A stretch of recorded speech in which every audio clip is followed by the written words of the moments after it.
Ça va être dur un peu, mais on va le faire. Maman, ma famille, en fait, toute ma famille qui regarde la vidéo là, je vous prie de ne pas regarder. De toute façon, il y aura marqué dans le titre. Et puis, je me dis que ça reste quand même de ma vie privée et que vous n'avez pas à savoir ça. Donc, si vous pouvez skipper un peu la vidéo, ou genre même pas la regarder en fait du tout, ce serait vraiment cool parce que j'ai vraiment pas envie d'avoir des genres de discussions, genre à table bizarres, surtout à propos de ça, quoi. Enfin, ouais.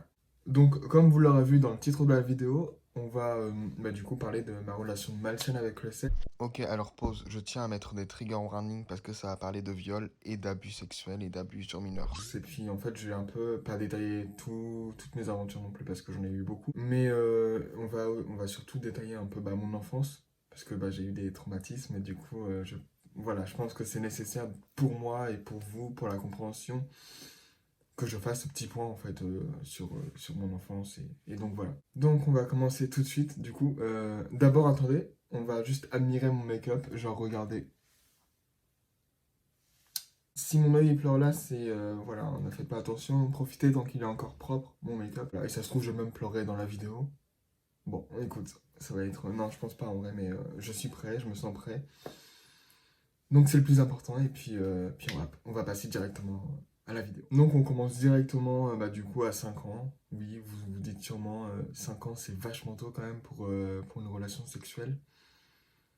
Elle n'était pas voulue. C'est pas une relation sexuelle, c'est un viol. Et c'est un viol dont on n'entend pas parler en fait. Donc c'est pour ça aussi que je me permets de faire cette vidéo, pour en aider certains et puis pour vous informer en fait de ça. Et donc à 5 ans, j'étais dans une... c'est difficile parce que du coup j'ai 17 ans, les souvenirs sont assez lointains. Mais je vais quand même essayer de retrouver un maximum d'émots et ne pas me laisser envahir par l'émotion, même si bon, cet événement date et que je m'en suis plutôt remis. Enfin, honnêtement, je m'en étais jamais réellement posé la question de si j'allais me remettre ou pas parce que je sais pas, j'ai l'impression d'être un peu insensible sur ce viol en tout cas.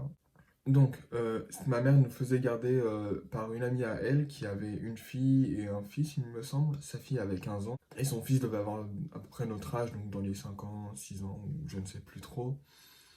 Mais en tout cas, voilà quoi, c'était la plus grande. Et du coup, en fait, la mère de la plus grande, celle qui a 15 ans, elle était partie et ma mère nous avait laissé du coup avec la fille en question et son frère et du coup mes frères et moi-même. Et puis la fille, je sais pas comment je vais l'appeler, on va l'appeler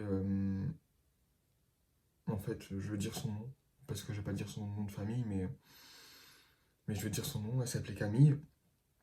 Et en fait, Camille, elle me dit, ouais, tu peux venir enfin, tu peux venir dans ma chambre et tout, on va jouer à un jeu. Et en fait, mon frère voulait rentrer dans la chambre avec nous. Elle a dit non, vous allez dehors. Et puis elle a enfermé la porte. Et ensuite, elle s'est installée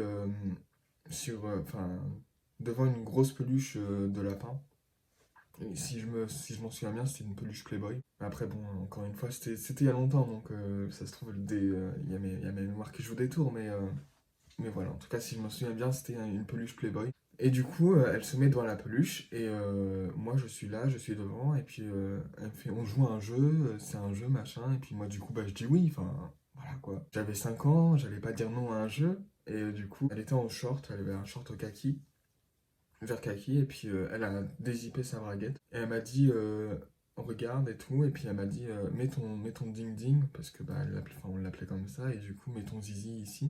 Et en fait du coup moi, innocemment, je l'ai fait parce que pour moi, c'était encore une fois un jeu. Et en fait, j'ai rentré mon ding-ding dans son. Enfin, ça va pas rentrer parce que mon ding-ding était. Enfin, mon ding-ding. C'est drôle comme mot, mais voilà. Du coup, mon pénis n'est pas rentré dedans parce que il était tout mou. Et puis, enfin, voilà quoi. C'était un jeu à 5 ans, t'as pas de rapport du tout à la sexualité. Et donc, du coup, voilà. Après, j'en ai parlé à ma mère le soir même. Et d'ailleurs, Camille, elle m'avait dit juste après, elle m'avait dit ne le dis à personne, c'est un secret. Et pour ne pas que je le dise, elle m'avait fait un dessin au blanco sur la cuisse. Et le soir même, j'ai dit à ma mère, maman, j'ai un secret à te raconter. Avec Camille, on a joué à un jeu et tout. Et puis, du coup, je lui ai raconté. Et ma mère, du coup, s'est inquiétée, et puis elle m'a expliqué un peu que c'était un viol, et que voilà, quoi, c'était pas normal, et donc elle allait porter plainte. Du coup, bah, à 5 ans, bah, je savais pas vraiment, je savais pas vraiment par où commencer, ou quoi faire, ou quoi que ce soit. Mais ma mère, en tout cas, elle était derrière moi, et je sais pas si ce souvenir m'aurait marqué si du coup j'en avais parlé à ma mère. Voilà. Voilà. Enfin voilà quoi, c'est tout. Voilà, donc à 5 ans je me suis fait violer. Donc du coup après cet incident de viol à 5 ans, il s'en s'est suivi plein de choses en primaire et en sixième. Mais je vais sauter ce passage-là parce que bah du coup il y a des gens de ma primaire qui vont regarder cette vidéo sûrement. Mais par contre je vais quand même dire un truc qui s'est passé en sixième, qui est une agression sexuelle de la part de mon meilleur ami, enfin, de mon ex-meilleur ami du coup, voilà quoi, enfin voilà. Et du coup en fait on était trois dans un vestiaire au collège parce qu'on faisait natation et du coup on se changeait toute la classe ensemble. Les filles et les mecs étaient séparés bien évidemment, mais il restait plus que trois garçons dans le vestiaire. Donc mon meilleur ami, son cousin et moi-même. Donc du coup en fait il s'est déjà passé des choses avec mon meilleur ami de l'époque. Je l'avais déjà sucé, on s'était déjà frotté les uns, enfin l'un à l'autre. Et puis du coup il en a parlé à son cousin et du coup, à la fin des vestiaires, ils m'ont dit Samy, attends, ne pars pas. Du coup, bah, moi, vu que c'était mon meilleur ami, je suis resté et tout, genre j'avais confiance et tout. Et donc, quand je suis resté dans les vestiaires, ils m'ont dit ouais, bah, tu suis mon cousin. Je fais bah, non, en fait, enfin, ça se passe. Enfin, ça se passe pas comme ça. Je sais pas si c'est ton cousin, sachant que je n'ai pas envie. Et il m'a dit après, bah, du coup, bah, si tu le suces pas, on va dire à tout le collège que t'es une pute, que t'es gay et que t'aimes sucer tout le monde. Enfin, bref, voilà, quoi. On m'a clairement fait du chantage. Et donc, du coup, bah, j'ai été contraint à déposer mes lèvres sur son bangala. Non, mais du coup, ouais, j'étais contraint de le sucer, de lui faire une fellation. Mais après, en sixième, bon, il s'est passé d'autres choses, mais je ne vais pas rentrer dans les détails non plus parce que, bon, voilà, là, c'était une agression sexuelle, donc je préférais le dire. Mais les autres rapports étaient consentis. Je mets des guillemets à consenti parce que en sixième, on peut pas être consentant, tout simplement. Et donc, je change de collège. Après la sixième, je change de collège parce que j'ai fait des conneries et tout. Donc, ma mère décide de me changer de collège. Mais il s'avère que, bah, du coup, je découvre une partie de moi qui est du coup mon homosexualité parce qu'en sixième, je ne m'acceptais pas du tout. Et donc, j'ai commencé à regarder un peu des vidéos sur YouTube, dont des vidéos de Andrew Gray, donc qui a vachement un rapport, des vidéos très basées sur le sexe et sur la communauté LGBT en général, mais surtout sur le sexe. Et donc, du coup, je regardais pas mal ces vidéos-là. Et dans ces vidéos-là, il parlait d'une application de rencontre pour homosexuels que j'ai installée. Parce que, bah, du coup, je voulais avoir des réponses à mes questions.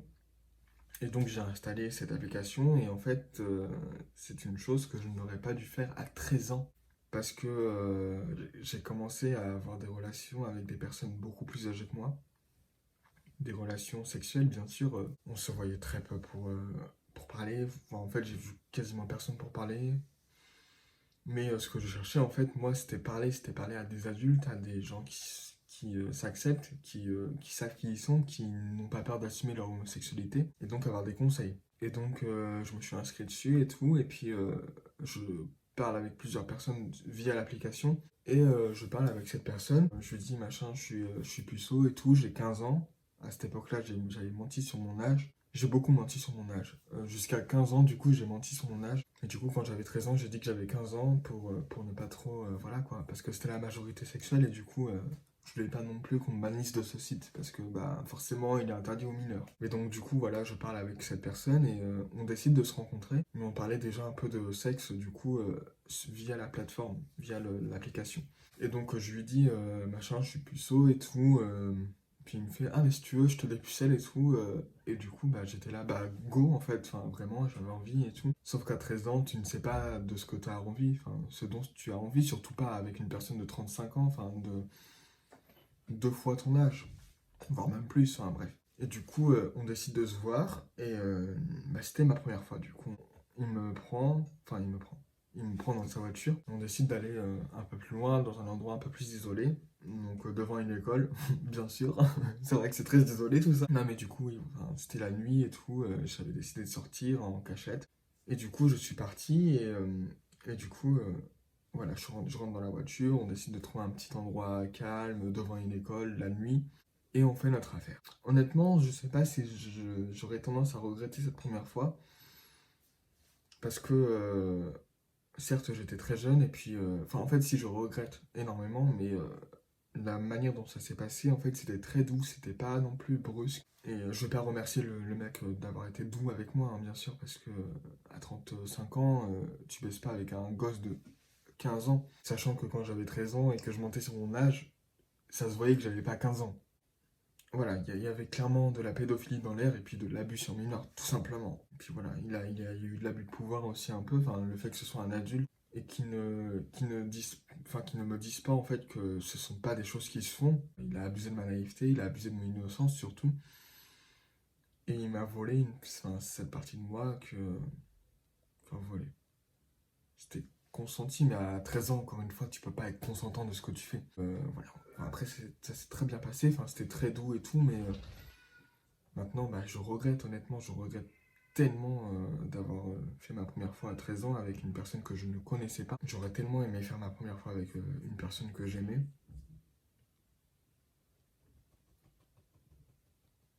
Et du coup, bah, c'était pas le cas. Donc, euh, donc voilà, c'est triste. Mais c'est comme ça. Et après ça, s'en est suivi plusieurs rencontres. La semaine d'après, ma première fois, j'ai rencontré quelqu'un d'autre aussi pour faire une autre expérience. Et donc j'ai commencé à avoir de plus en plus de personnes très âgées, honnêtement. Pour un garçon de 13 ans, c'est sûr que à 25 ans minimum, enfin à peu près 25 ans et encore 25. En général, ça tourne plus autour des 30-40 ans, mes rencontres. Mais en général, enfin, en fait, c'était vraiment. Je voulais parler avec des personnes, en fait. Je voulais parler. Du coup, voilà, j'étais amené à faire des rencontres, mais sa rencontre n'était jamais prévue sans sexe. Et donc, vraiment, j'étais là. Si voilà, quoi, c'est du sexe, en soi, moi, ça me dérange pas. Sur le moment, ça me dérangeait pas du tout. Après, bon, c'est vrai que après chaque relation, je me sentais sali. Parce que forcément, quand t'as 13, 14 ans, 15 ans, voire même 16 ans, et que tu baises avec des personnes de plus de 30 ans, bah, tu te sens sali en fait. Tu te sens vraiment plus maître de ton corps. Et puis, voilà quoi. Enfin, encore aujourd'hui, j'ai cette image du sexe comme un rapport sale. Et, euh, et voilà quoi. Alors que c'est quelque chose qui peut être très beau, très harmonieux. Mais moi, c'est vrai que. Bah, je ne me vois pas du tout entretenir une relation à l'heure actuelle, une relation sexuelle à l'heure actuelle, parce que bah, c'est des événements qui m'ont un peu traumatisé du coup. J'ai rencontré tellement de personnes que ça ne se compte même plus sur les deux mains en fait, sur les doigts des deux mains. Non, genre vraiment, non, vraiment pas. Genre, j'ai rencontré beaucoup trop de personnes, j'ai fait beaucoup trop de plans, en fait, de plans d'un soir qui n'étaient pas forcément très bien, en fait, très simples. De toute façon, quand une personne de plus de 30 ans, même plus de 20 ans, entretient une relation sexuelle avec un mineur, c'est pas sain du tout. C'est le total opposé de sain, de la scène, enfin de la sainteté. Je sais pas si ça se dit, mais je pense que vous m'avez compris. Mais vraiment, ce n'est pas du tout quelque chose de sain, c'est... non, en fait. Et puis après, j'ai continué ce genre de relation jusqu'à 16 ans. À 16 ans, j'ai commencé à me calmer un peu. Là, j'ai 17 ans. Je vais bientôt avoir 18 ans dans quelques mois. Et ça fait plus d'un mois et demi que je n'ai plus rien fait. Genre, c'était... voilà quoi. Enfin, je me suis vachement abstenu parce que bah, du coup, j'ai compris que bah, ce rapport que j'avais avec mon corps n'était pas du tout sain et que ça me détruisait. Ça me détruisait petit à petit. J'avais plus aucune image de moi. J'étais plus... j'étais pas moi-même en fait. J'étais... parce que je voulais avoir de relations, encore une fois, avec des personnes pour échanger en fait. Mais du coup, voilà. Et puis en fait, à un moment, j'ai commencé à rentrer dans la prostitution. Ça a commencé par un mec qui me demande si mes rapports sont payés. Je me suis dit, bon, peut-être essayer pour voir. Puis ça a commencé par une fellation à 40 euros. Où genre le mec me faisait une fellation et que moi aussi du coup je faisais une fellation en retour pour 40 euros. 40 euros, c'est rien pour perdre en fait l'image de soi. C'est rien. Puis après, bah, du coup, j'ai commencé à me faire cet argent facile, entre guillemets, comme ça, et j'ai fait ça pendant, enfin, peut-être 5 fois. 5 fois, j'ai fait ça. Et parfois, je faisais des trucs qui me dégoûtaient, honnêtement. C'était des choses qui me dégoûtaient parce que j'avais envie de cet argent. Parce que, bah, faut savoir que je grandis dans une famille très pauvre. On est très pauvre, on a beaucoup de problèmes d'argent, de problèmes financiers. Et donc, parfois, pour mes sorties entre amis, j'avais besoin d'argent et puis je n'allais pas demander à ma mère qui était déjà découvert de pas mal d'argent de me donner 20 euros pour juste une sortie entre amis pour pouvoir manger dehors et puis enfin, je commençais vraiment à me prostituer parce que j'avais pas besoin de cet argent, je voulais juste pouvoir sortir avec mes amis sans contrainte et la plus grosse somme que j'ai reçue c'était 70 euros. J'en parlais à mes amis, bien sûr. Mais il y a beaucoup de rapports que j'ai faits dans le dos de mes amis sans leur dire bah, je vais à tel endroit si jamais vous ne me retrouvez pas, si jamais vous n'avez pas de message à telle heure. Parce que bah, parfois je prenais mes précautions, mais la plupart du temps je ne prenais pas mes précautions en fait. J'étais vraiment là, j'y vais et puis j'en informe personne, j'y vais et puis en fait j'avais aucune conscience du danger. On en parlait seulement quand je décidais d'en parler avec elles. Mais j'en aurais parlé quand même, mais je partageais vraiment peut-être 15% de mes aventures. Et bah, mes amis, en fait, ils voyaient déjà que bah, je voyais beaucoup de personnes alors que bah, je leur disais pas tout. Je leur disais pas tout. Voilà, même en leur disant que je voyais telle personne, bah, ils voyaient que c'était beaucoup et que je devais m'abstenir un peu. Et que ça commençait vraiment à devenir malsain, sachant que bah, j'en rencontrais des personnes vachement âgées. Puis bah, j'ai eu pas de déclic, mais je me suis dit, bah en fait, j'aime pas le sexe. Ça sert à rien que je le fasse. Et du coup, bah, j'ai commencé vraiment à me détacher un peu de tout ça, de tout ce qui était sexe et tout. Enfin, sexe en réel, tu vois, parce que bah, je continuais à faire des nudes et à rester sur cette application nocive. Mais j'ai quand même réussi à garder mes distances avec les rapports. Il y a aussi beaucoup de choses qui me sont... Enfin, il y a aussi une chose qui m'est arrivée. Et franchement, bah, ça aurait pu m'arriver beaucoup plus de fois, en fait, des choses comme ça, des choses même pires parfois. Parce que bah, du coup, je me suis encore fait agresser une nouvelle fois pendant que j'étais du coup dans cette roue, dans cette sphère un peu sexuelle. Pour faire simple, en fait, j'avais rendez-vous avec un mec le soir, donc il faisait nuit, et je lui disais par message, je veux tout le temps, enfin, moi je ne pratique aucun rapport sans capote. Hein, du coup, on se voit et tout, on commence bah, du coup, à faire les préliminaires, à se faire des fellations. Et arrive au moment où on passe à la pénétration. Et donc, il faisait noir, je lui faisais totalement confiance, je me mets en position. Et j'entends rien, j'entends pas du tout la capote qui s'ouvre, j'entends rien. Puis même la sensation n'était pas pareille que quand il y avait une capote. Et donc du coup, quand il a commencé à rentrer, j'ai compris qu'il n'en avait pas mise, mais j'arrivais rien, enfin je ne pouvais plus rien dire en fait. J'étais un peu comme paralysé par le moment et puis je me laissais faire. Enfin en fait, dans toutes mes relations, en fait, j'étais, je me laissais faire, j'étais tout le temps. En fait, il y avait mon esprit à côté, et puis moi j'étais là en train de faire des mouvements par automatisme en fait. Je faisais vraiment des mouvements par automatisme, et donc voilà, toutes les relations se déroulaient comme ça. Mais du coup, cette relation-là, j'étais là. Enfin, en fait, il a pas mis de capote du coup en fait. Donc voilà, moi c'était un rapport non consenti du coup, parce que. Je pense qu'on peut appeler ça un viol. Encore une fois, du coup, ça fait trois. Donc, quand même, faudrait peut-être s'arrêter un jour. Mais du coup, ouais, c'est ça, c'était un viol en fait. J'ai subi un viol. Et, euh, et du coup, voilà.